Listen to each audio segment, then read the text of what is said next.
Well, I have succeeded in moving my house of cards around and putting the air conditioner in its summertime position.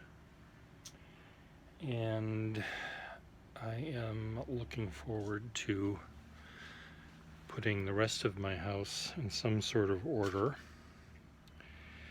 This is very difficult, this new normal that we have going on here. Isn't it, Kitty? Yeah, we'll get up there. You know, the not having jobs to do to keep yourself busy is, of course, I'm always busy, but an actual job, and the one or two jobs that I actually have are done or nearly done. So I suppose I could spend an hour at my computer today later on doing them, but it's been slow going for my clients as well, so they're not in any big hurry. People that were planning on getting married this weekend are getting married some other time. Another couple that's planning to get married in August are getting married maybe in August, but who knows, as the world slowly circles the drain. Meanwhile, my hometown of Minneapolis is in flames because of the actions of the police department killing a apprehended person that may or may not have been guilty of the crime that he was arrested for. But why these big butch white policemen felt the need to stand on the neck of a person that had handcuffs on, like what was he going to do? He was on the ground and he had handcuffs. Was he going to say bad things to him with his mouth and his vocal cords? Was that what they were afraid of? You know, I don't get it.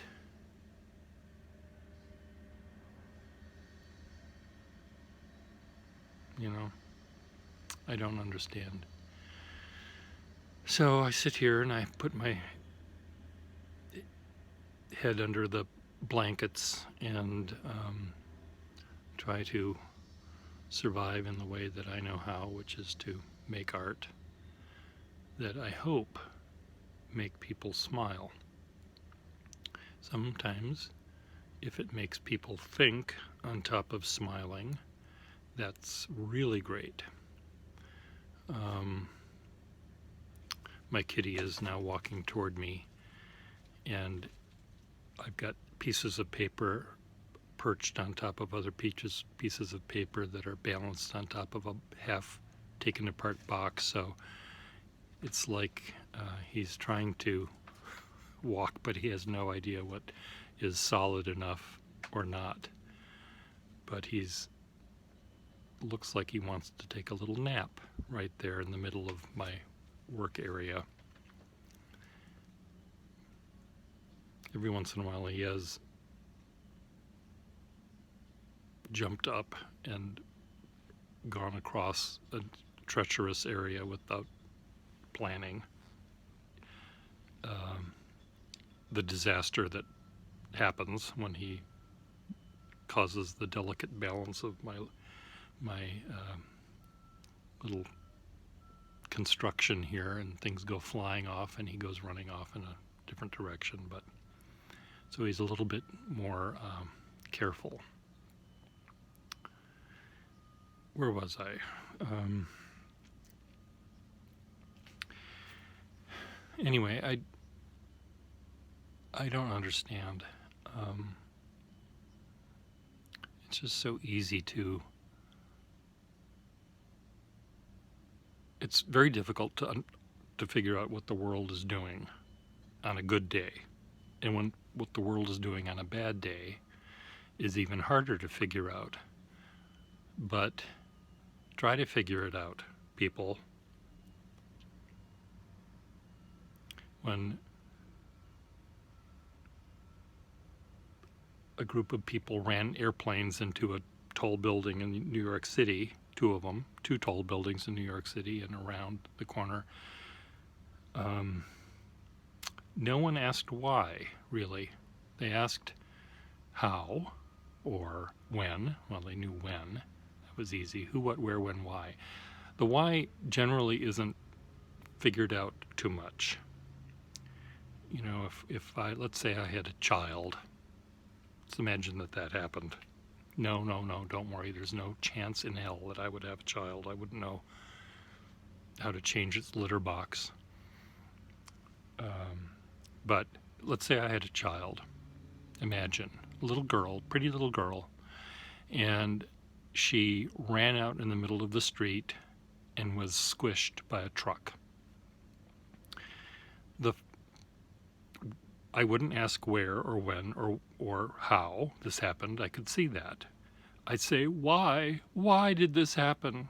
You know, looking up to heaven or whatever, looking up at that cumulonimbus cloud skirting the sky. Why? Why, cloud? Why did this happen? And then the cloud would say, because your child was an idiot, or because the driver was texting, or that would be more how, though, not why. Why is a complicated answer. Why did people drive an airplane into a building? Because the United States of America had been stepping on their toes for the last 1,000 years, no, last couple hundred years, last 100 years, last 50 years, last 10 years, you know, polluting their culture with Hollywood and capitalism and raping and pillaging their natural resources and ignoring their culture. And they, I guess, maybe felt that they had a right to defend it.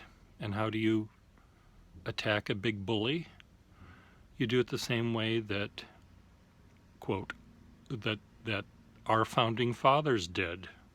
We didn't march in bright red uniforms in lines to the enemy that was doing the same thing. We hid behind trees and blended into the natural foliage and stuff like that and picked them off, which I'm sure King George thought was terroristic. How dare they do that? How dare they not play by the rules? So asking why, and you know, the why may not have the right answer, but it's just nice to know why. It's not just because they're fanatics, or they're racists, or they're whatever the term might be. It's because they have different beliefs, and those beliefs, if you try to understand them, even just give it a little tiny half a minute of thought, at least 30 seconds, to say, gee, I wonder why they're doing this. You know, I think that maybe because A, B, C, D, E, F. Oh yeah, that is kind of sad that they have to live that way, or they have to believe that XYZ is correct and ABC is wrong, and you know, I just think that we have to just slow down. And before you type in 41 characters, 141 characters, and press send, and cause more trauma to the world around you, you could count to 10. Think a little bit. Ponder. If I send this text, if I send it off right now, what might people think? I know this is how I think, but might someone else think differently because of a word you used? All in caps. Thugs. For example, Mr. Piehole, orange person in the White House.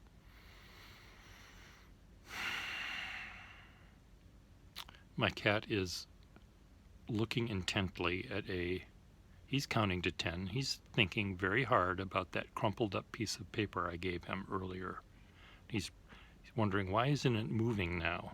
It moved when Fatso threw it over there, and he's thinking, well, maybe does it have to do with gravity or inertia or angular momentum, or does it have to do with the atmosphere? Is it magnetism? And he's just trying to figure that out. And that's what I want you to do. Well, I know that all of you people that are watching me are very intelligent, and you don't have to be told that you should think once in a while, because you do. Other people don't. So try to help other people understand that thinking is a valuable thing. Pondering. Oh, the kitty is now trying to take a little nap. And he's thinking, why is there not 1 square foot of empty area in this entire house that I can rest my tired little bones?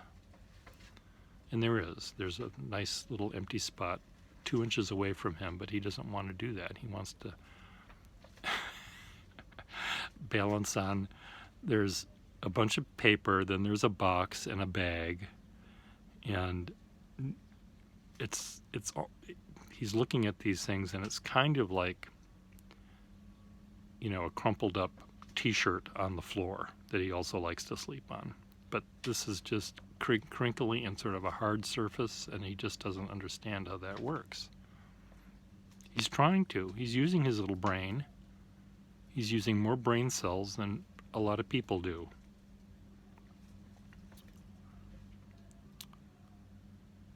Anyway, thus endeth the lesson.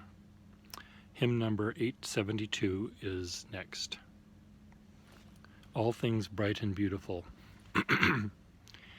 All things bright and beautiful, all creatures great and small, all things wise and wonderful, evolution made them all.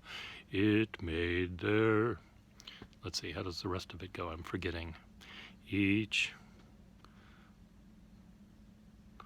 little random mutation might make a critter thrive. Just a chance in a million, the fittest will survive. All things wise and wonderful, all creatures great and small, all things bright and beautiful, evolution made them all.